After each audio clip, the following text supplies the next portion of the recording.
If growth in your business still depends on you, your calendar probably feels like a pressure-filled game of Tetris.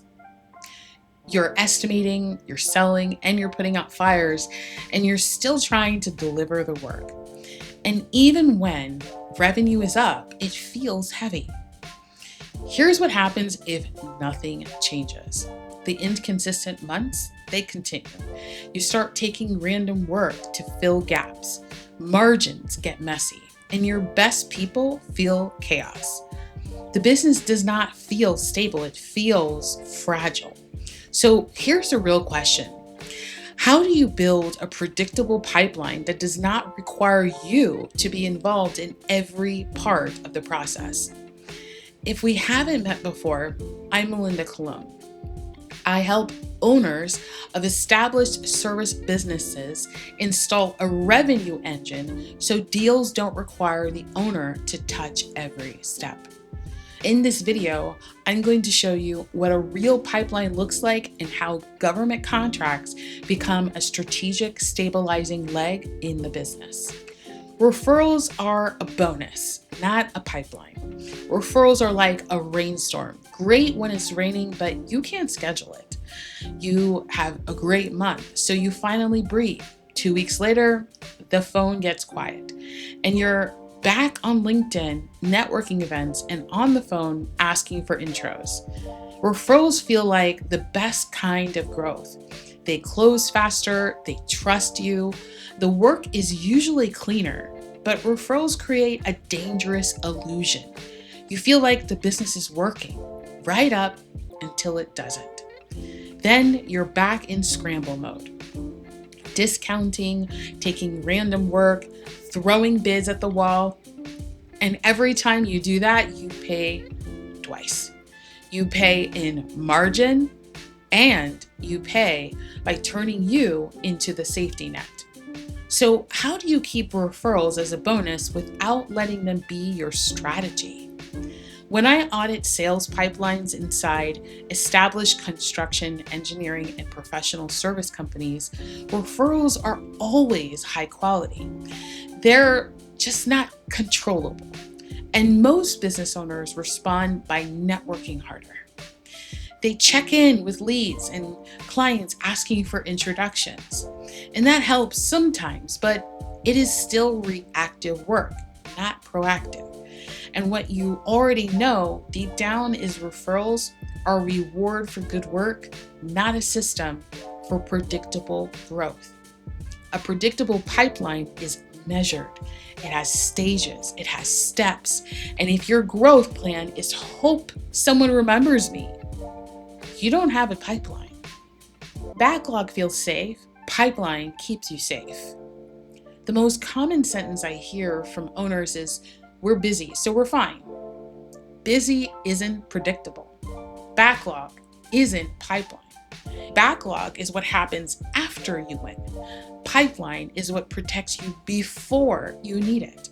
And here's the part acquirers notice immediately. If the pipeline is invisible, revenue is owner dependent, making your business fragile to the touch. So what does a predictable pipeline look like? A predictable pipeline has 3 things you can improve: volume, velocity, and conversion. Most firms have a spreadsheet of a lot of maybes. No stages, no win rate, no time to close, and everything lives in someone else's head. A real pipeline is not leads. A real pipeline is staged opportunities with a next step, a probability, and an expected close date. See, when you see stages, you can forecast months, quarters, and even years in the future. When you can forecast, you can hire. And when you can hire, you can stop operating like every month is a surprise. Government contracts is an operating system. It's not a lottery ticket. Most business owners are not saying no to government contracts. They're saying no to the version of government contracts that made up in their mind. Here's the quiet risk of staying private sector only that you should know. All your stability sits inside a few relationships, a few markets, and a few cycles. One shift and the pipeline gets shaky again. I was talking with a $15 million business owner who said to me last week, I was bottlenecked. I didn't want more work. I wanted to work less. And I had heard of government contracts, but thought it was just a thing that other people do. If I would have seen something like this, you can leverage into the market that's already there without having to do more stuff. And without you being the bottleneck, I would have jumped on it long ago. That's the point. Most business owners don't reject government contracting. They reject the myths they've heard about government contracting. Most owners I talk to fall into one of the three camps. One is confident, not yet. I'm exploring to see if it's the right thing for me. The second one is slightly confident. I've heard about it, but I don't know the process. And lastly, it's very confident. Give me the execution support. So how do you install government contracting as a strategic revenue leg without turning your company into a bidding factory? This is what I install. Not tips, not tutorials, a revenue engine. See, what most people do is they register, grab a few solicitations, and start submitting. And that is bid chasing. It's no different than gambling. It burns time, it burns morale, and it rarely becomes predictable. Government contracts works when you treat it like a revenue operating system, not a lottery ticket. The install is positioning, targeting, partner strategy, pursuit system, and performance and expansion. Positioning is about defining capability narrative that makes you the obvious choice. This means that you are thinking about what services you actually want to offer based off how much experience you have delivering those specific services. I recommend starting with a service that you have a ton of experience with to get the ball rolling, building momentum quickly versus taking longer to do so. Targeting is about helping you shortlist agencies and programs where you actually fit. There are over 99,000 agencies just here in the United States alone, and it would be chaos to try to target every single one. You might want to think like an agency is like a company. It functions independently from all the other types. And because of that, they have different missions, visions, and goals that are specific to whatever they're focused on. So the benefit here is working with agencies that align best with your company, your culture, and your commitment for the future growth of your business.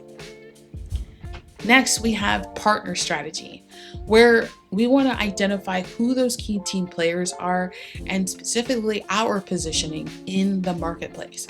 There's different ways that we can partner with organizations, including other contractors and vendors, so that we can actually deliver the best solution to the buyer. Next is a pursuit system, which is about stages, cadence, and relationship actions before the bid drops. Most people don't know that the opportunities that they're responding to has been sitting on a spreadsheet for at least a year.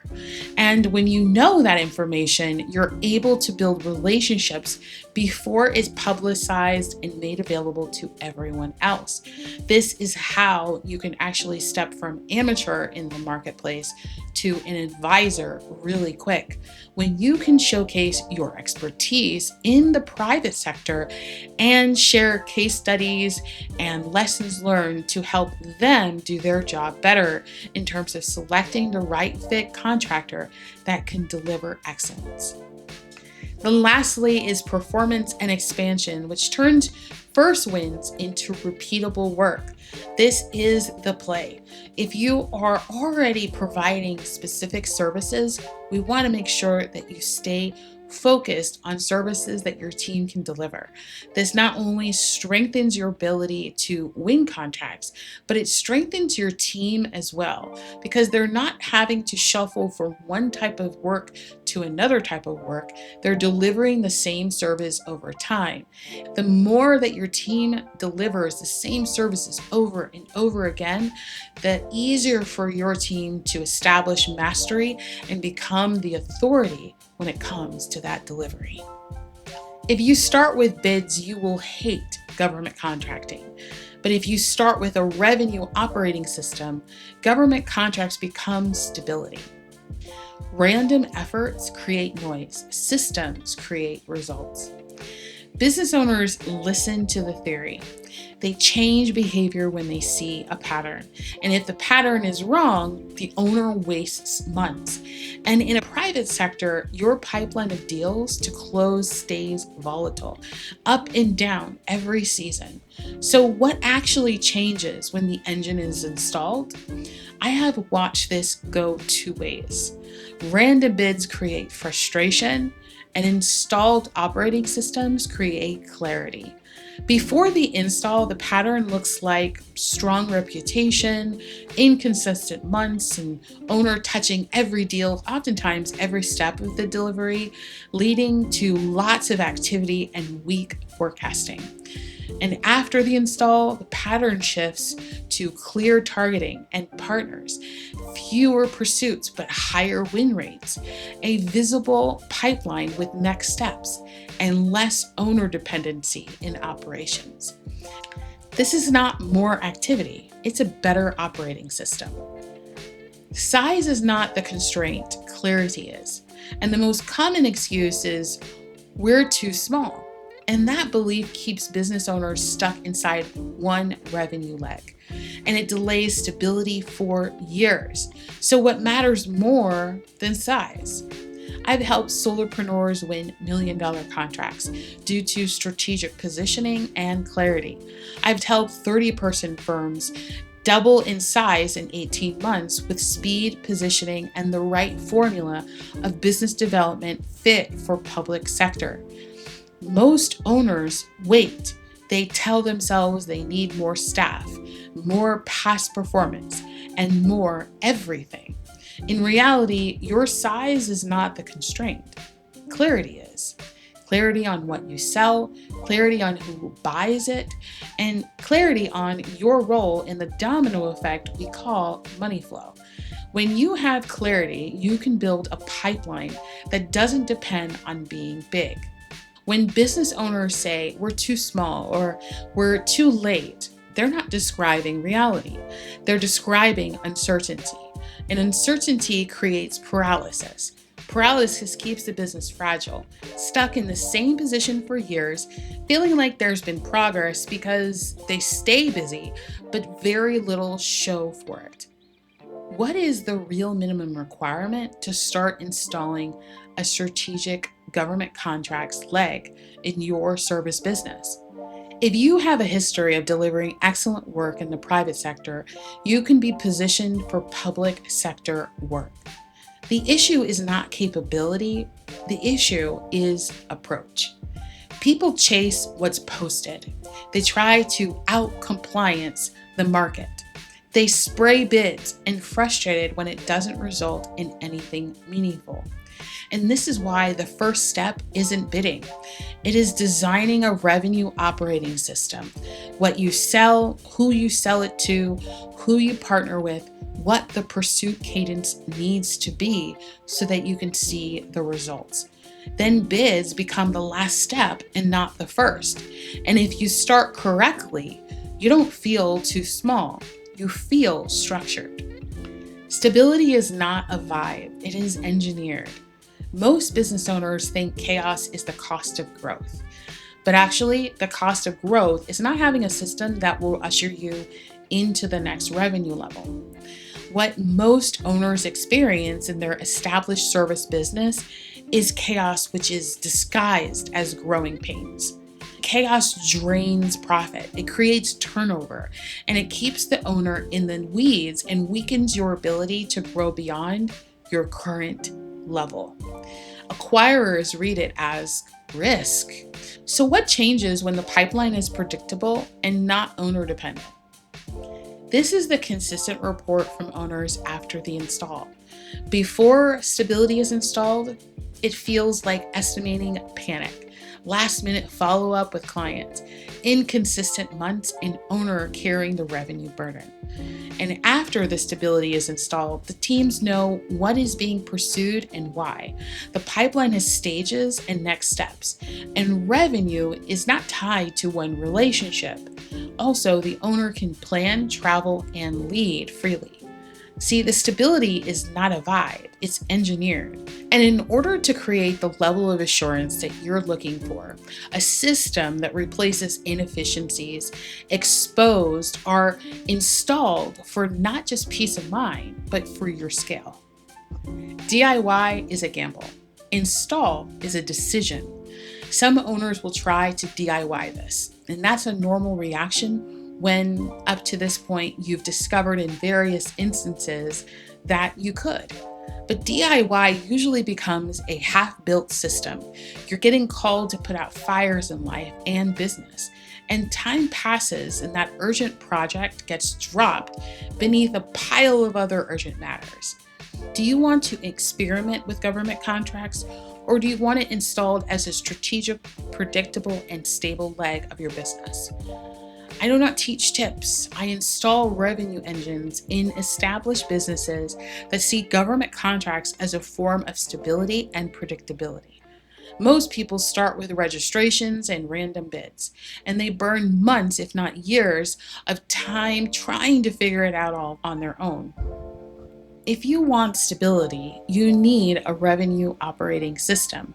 And if you want a revenue operating system, you need an install plan.